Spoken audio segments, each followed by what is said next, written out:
Now, not only that, but it talks about the fact that they then would make an image of man as a replacement for God, or even an image of animals and four-footed beasts and creeping things. This is what we would know as idolatry.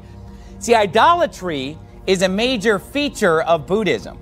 They don't just deny that God exists and deny the Creator, but they also have a lot of idolatry in their religion. The most famous idolatry associated with Buddhism would be the image of Buddha himself.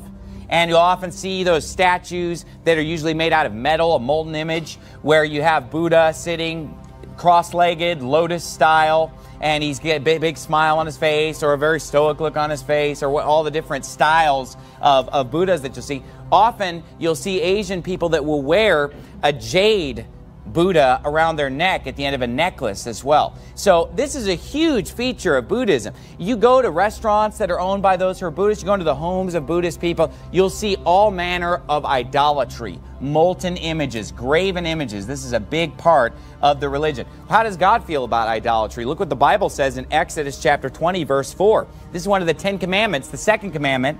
Thou shalt not make unto thee any graven image, or any likeness of anything that is in heaven above, or that is in the earth beneath, or that is in the water under the earth. Thou shalt not bow down thyself to them, nor serve them. For I, the Lord thy God, am a jealous God, visiting the iniquity of the fathers upon the children, unto the third and fourth generation of them that hate me. Now, isn't it interesting that those who make graven images and molten images are associated with those who hate God? Why? Because of the fact that people don't want to acknowledge God. They don't want to believe in the true God of the Bible, so they form and fashion their own God.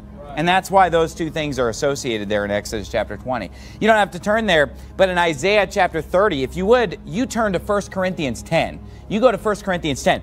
In Isaiah 30, verse 22, God uses very strong language in His condemnation of idolatry, graven images, molten images. Listen to how God speaks about idolatry. He says in Isaiah 30, verse 20, Ye shall defile also the coverings of the graven images of silver, and the ornament of thy molten images of gold.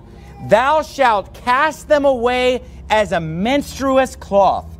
Thou shalt say unto it, Get thee hence. I mean, that's pretty strong language condemning idolatry in the book of Isaiah. He says in 1 Corinthians 10, verse 14 in the New Testament, Wherefore, my dearly beloved, flee from idolatry. Jump down to verse 19. What say I then? That the idol is anything? Or that which is offered in sacrifice to idols is anything? But I say that the things which the Gentiles sacrifice, they sacrifice to devils and not to God. And I would not that you should have fellowship with devils. You cannot drink the cup of the Lord and the cup of devils. You cannot be partakers of the Lord's table and of the table of devils.